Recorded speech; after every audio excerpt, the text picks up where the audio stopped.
Hello, Player One Taco coming to you live from day 3 of Money 2020 here in Las Vegas. It has been an amazing 3 days, and one of the places that we first came to and have been waiting to talk to, Paul, Chief Product Officer of Uphold. How are you doing today? I'm doing great. How are you doing? It is amazing. I've only had 4 Red Bulls so far, so I'm a little bit behind. Yeah. But other than that, so much has gone on here at Money 2020, always does, but huge announcements all the way around, from Western Union launching a stable with Solana to Sailors Talk yesterday, huge stuff from MoonPay, but Uphold had some amazing announcements, a consolidation of 3 major announcements that you guys are covering. And what are those? Yeah.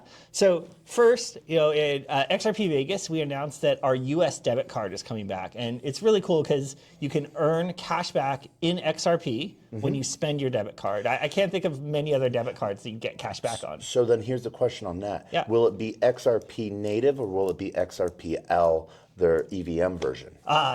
Great question. It is native XRP. Okay. Yeah, so how it works is you get your card, you swipe it, you make a payment, you get XRP cash back on that. Pretty simple, pretty straightforward. I know there's a lot of competition in the crypto credit card market, crypto debit card market. We just want to go out there with a really compelling offer that gets 6%. people 6% Of XRP. Yeah. And how many, rough number, how many account holders are there in the US in Uphold? Yeah, so Uphold has 16 million customers across the world. Okay. Of those, most of them are in the US. So we're pretty US centric on that. All right. I'm really excited to see how the US market gets this. And of course, to the XRP Army, we love the XRP Army. John, the XRP Army, John Deaton, everyone that works in XRP, Yep. We even have love for the Ripple side. Yeah, For sure. But, I mean, yeah. you're here, right? What you're seeing is the future of finance, and all the things we always dreamed about in crypto, it's coming true, right? It's happening. It's great. It is. So a question I have on that, some of the other cards that other products companies offer on their rewards, the user can sometimes designate the reward and it might be something else, different percentage yields. Right now you said 6%. Right. That, I think, beats everyone else. That's what we think. So Yeah. it does beat everyone else. We're starting with XRP. We announced at XRP Vegas. Right now, the wait list has been open to XRP holders. So people who had XRP on the platform can get the card now. We're going to open it up soon, I think in a week or so, for the general audience to get it, start to use the card. Now, I would like us to be able to say, hey, what kind of crypto do you want to get your rewards on? And that's something that the product team will build in. It's coming, but we started with XRP because those have been our most loyal customers. Amazing. And that's one of those really cool things where we get to see loyalty pay off over time. How long has, for those that don't know, we even skipped it. What is Uphold? Yeah. So Uphold has been around for a very long time, over 11 years. And we are an enterprise company that builds blockchain infrastructure. So we started as a crypto exchange, and as a crypto exchange, we got really good at figuring out how to make it so that crypto moves easily, freely, and also how to integrate that with our own systems, right? We're a software company at the end of the day. Now, we figured, hey, there's a lot of other on-chain companies that might need to actually go on-chain, and so they can now integrate with our software, our systems, and use the APIs that we provide to grow, scale their business, add all the capabilities that blockchain offers. Awesome, yeah. And so, you're just basically in someone's entry point into a centralized exchange in a way. And so people can integrate their banking accounts and do a lot through you, business accounts as well through Uphold. Yeah. And so there's a lot of different products that you guys offer. So that was one announcement, the 6% debit card coming back, XRP holders #1. What's the second announcement? Yeah, so the second thing that we're doing is we're integrating a new DeFi protocol into the experience. So there's a protocol called the Exactly protocol. It allows borrowing and lending. It runs on Ethereum. And what we're doing is we're working with them to add access through the Uphold app, so you don't have to worry about a self-hosted wallet or signing the right transactions or is this the right contract. You just go into the Uphold app and you can borrow and lend against your crypto assets. And one of the most exciting things is that the assets that we're going to allow, of course, the Bitcoin and the Ethereum that most people are, but XRP, again, something that you're going to be able to borrow and lend against. Amazing. And so you're going to be looking at different assets that have very low risk for your users, but that still generate a yield that makes it an entry point into DeFi, learning how this whole debt, loan to debt volume cycle works. And that's basically giving what the big dogs have been using all these times to circumvent different things, to now you're giving it to the people. Yeah, I mean, if you look at, you talked about Michael Saylor talking, right? He's done amazing things for Bitcoin. But what has he done? He's basically used his Bitcoin holdings to be able to take out loans to buy more Bitcoin. So DeFi has all the primitives, all the things that are necessary for a normal user to do that. You can pledge your collateral. What happens with this exactly protocol is the yield comes from people borrowing and then paying that back. So you get a credit card, a Visa credit card that you can use to swipe that card and spend a crypto loan. You pay back that loan, and as you pay back that loan, the yield goes to the people who loaned you that money. So your collateral is used, you have your XRP, you get a credit limit based on that, you can spend it. As you spend it, the protocol manages all the interest rates and things like that. They have a really innovative fixed rate program. It's not like, oh, I'm going to swipe it and I'm going to pay 200% interest. It's all computed. It's all on chain. It's all visible. You can see it working. But really excited to see roll that out. Now, it's coming in phases. We're starting in Latin America because that's where a lot of users are used to this kind of payment method, and in the US, in the state of Florida. So that's coming. Florida, of all places. Florida, yeah. Really excited about that. We have actually a lot of users in Florida. It's one of our biggest states. So, but what's really interesting, LATAM is a huge growing populace right now in blockchain, and we've seen different countries really adopt crypto as a default currency to help themselves. And just like you said, like Michael Saylor, we've seen countries and nations start to collect their own Bitcoin reserves. And El Salvador, And what's really interesting, we're seeing countries start to collect other tokens as well, to make reserves, not just Bitcoin. And so this is becoming a global. We can't even say it's a phenomenon anymore. You can't say that it's a glitch. It is the future. It really is, right? And so, when I got into crypto, I got into crypto in 2011. It was just Bitcoin then, but it hit all of the right things that a young sci-fi cyberpunk fan would love. And so, why are you telling everyone what I was like in 2012 when I got into it? Yeah, I mean, right? It's the same thing. Like, I would read Neuromancer and I'd be like, oh, the future is coming, right? Yeah. And all of the things that digital connectivity allows, I think people who got into blockchain understand, hey, there are more efficient ways for data to move now through the internet. Why is there not more efficient ways for money and financial services to move? And like you said, at this show, everyone now is talking about how crypto is changing the fabric of finance. It's so cool. It is. And we're seeing some amazing things happen. And obviously today, there was the big announcement with Western Union, Solana, and Western Union's USDPT, if I remember right, being the ticker. Pay token. Coming directly and natively and only on Solana. And so we see these advancements. That was like the idea, peer-to-peer cross-border payments.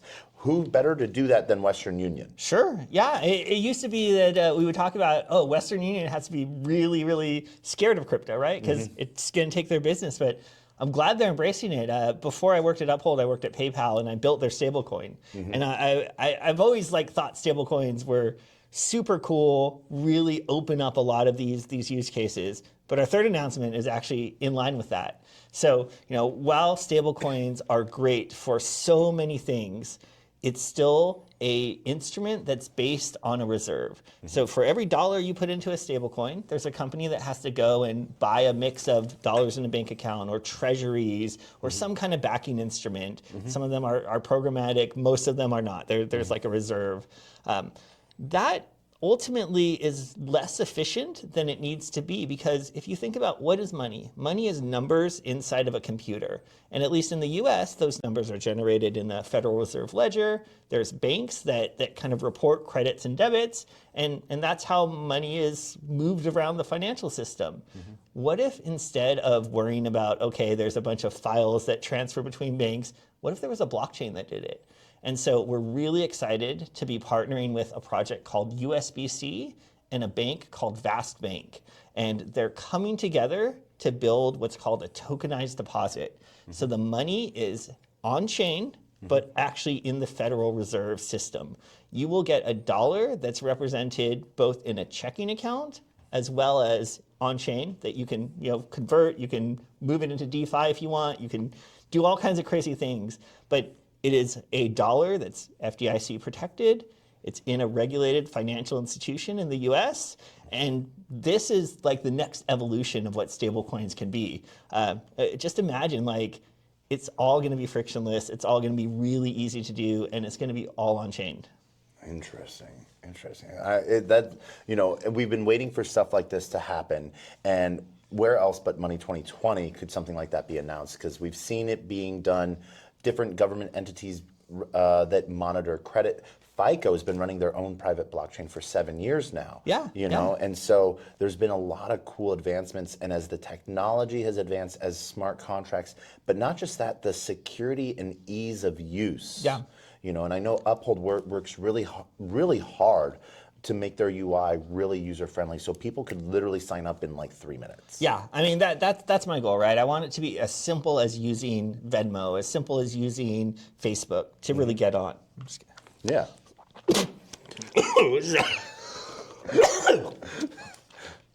Sorry about that. That's all right. My throat was all dry. Anyway. Yeah. We're in Vegas. It's the drive. It's a desert, right? Yeah. Yeah, so I want it to be super simple to get on board. Now, as a crypto exchange, we have to be secure, right? So we have KYC. We're a regulated US company. We have to go through, make sure you are who you say you are. But once you're in, you get access to all kinds of capabilities. Yeah. Not just trading. You get bank accounts. You get direct deposit. We also have a direct deposit cashback program going on now. You get the debit card, and you get high yield savings. All right.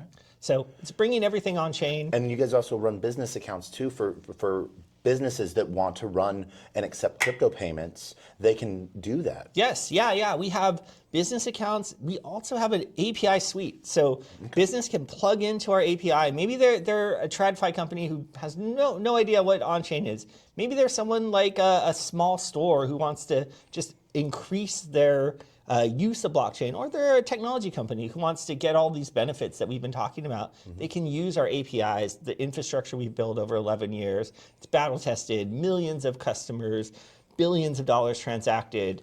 They can just plug into that with some simple commands. And you go to uphold.com, you can register today as a developer. You just give them your email address and you can get into our sandbox and start playing around. I'm super psyched to see what people build. Do you guys participate in hackathons as well and like support those? Yeah, we do. So, we have engineering teams mostly in Europe right now, but they do a lot of hackathons out there. We'll try to get more hackathons in the US and all around the world. Amazing. So I don't know if this might be in your wheelhouse or not, but two big things I want to cover that we've seen. One, obviously AI is everywhere. And so we've seen that start to really take a hold. How is Uphold looking, or is Uphold going to integrate AI, and how is that going to look for users? Yeah. Excuse me. Yeah. Yeah, so I love AI. I use AI every day. And I think AI has a lot of fascinating things that it can enable. So first of all, we use AI extensively in risk monitoring. Like any financial services company, risk is the most important thing to manage. So we can use AI to help with that. Secondly, we can also use the data that we have to make better AIs and allow our users to get access to that. So we launched a little bit earlier a Discord server. You can go join our Discord server, and there's an AI agent there that you can talk to, and you can ask it about market sentiment, things like that. Now, I can't give you financial advice. It's not a registered investment professional, but you can ask it, hey, what are the Bollinger Bands that I should look for in Bitcoin? Or what are the comparisons between Caspa and Solana, and how do those things kind of relate? What would I think about if I'm evaluating these assets? And it uses all the data that we have as Uphold to give you an answer. So it helps you just analyze it, look at your positions, think about, hey, what do I want exposure to for these different tokens? And then you can choose if you want to allocate that, to use that advice or not. But it just helps you understand things. So we're really democratizing access to information, and we're making it easy through AI to get that. And then the last thing that AI is doing is it's really making it so much more efficient and so much faster to build things. You can go on Claude Code and build a prototype of your app like overnight, instantly. Our APIs are now designed to think about what is an AI agent going to make of our documentation and using this. So we want to plug into that. We want to make it easy to train your models, train your AIs on our system, and then use that to actually build your on-chain infrastructure or on-chain apps through our infrastructure. Amazing. And so that rolls right into my next question. We're starting to see, I've been talking about it for about the last 4 months, and now all of a sudden it's X402 is starting to make a big headway. The news, I don't even know what triggered it. Is it if it just was like an amalgamation of information on it, finally for it to take off. But, internet protocol layer agent processing and confirmation, messaging on-chain, proof of payments. Super exciting. I give a lot of credit to Coinbase, who really put a lot of resources, and maybe actually just a few people at Coinbase even, really went deep on making this a reality. And now it's a standard across all kinds of, Cloudflare is doing things on X402, right? It's really growing, and we're seeing this foundational layer of commerce built into HTTP traffic, which exactly what X402 was designed to do. But now we have the mechanisms through payments on chain to actually make that happen.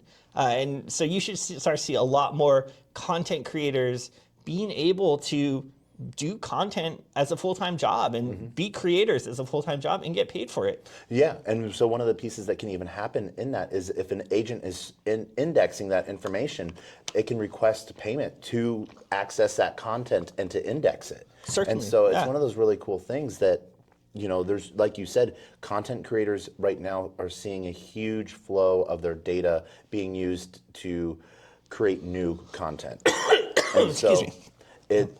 This is one of those things to where they want their content out there, but they also get to earn from it as well, even in more ways than one. Yeah, and I think if you couple this with where AI models are going, you can use your content to train a model. And what if you got a credit every time somebody used your content and you generated a new stable diffusion image that was in your style, you got some kind of royalty. You can do that with NFTs, but now you can also do that on-chain through these payment protocols. Very, very cool. And we've also seen that what I love is the monetization of agents, of build a really good agent, and there's marketplaces that have been set up to where as this agent ecosystem builds. I know Morpheus, shout out to Morpheus, has done a really awesome job at looking at monetizing agents. So where there's a super agent that is one agent that works on behalf of one individual, and we see other protocols as well build this out with Wayfinder as well, where agents are doing trades on their behalf. Yeah. And so this has been a really cool thing to see. This is just the next iteration of it. It really is. Again, I go back to Neuromancer, right? And you think through, you're like, oh wow, you have these AI agents that have some level of autonomy, that have access to financial tools. They have their own wallet. They have their own wallet, right? Yeah. And humans are still relatively in control of okay, they're not going to go across these parameters, they're not going to violate it. But it is so neat to see the state of the art advancing. Yeah, this is some of the really cool stuff that I really enjoy. Yeah. Has there been anything awesome that you have learned here at Money 2020 outside the Uphold ecosystem? I talked to people who have been coming to Money 2020 for a long time, and someone was saying last year, crypto was a bad word here. Nobody even mentioned crypto. Now it's everywhere. And just like every company became an internet company, every internet company is becoming a crypto company. So it's Yeah. really cool to see. And what's funny, now they're also all becoming AI companies too. Sure, but AI will underpin everything, right? And blockchain makes that like that proof of history. They tie together so perfectly. Exactly. So as we wrap this up, any last things you want to tell anyone that's watching? No, I mean, go to uphold.com. You can register, get an account if you don't have it, sign up for the Exactly protocol, for tokenized deposits, and for our debit card. Lots going on, lots happening in this space. Just keep building things. Awesome. Took the words right out of my mouth. Keep building things. We'll see you next time here at Money 2020.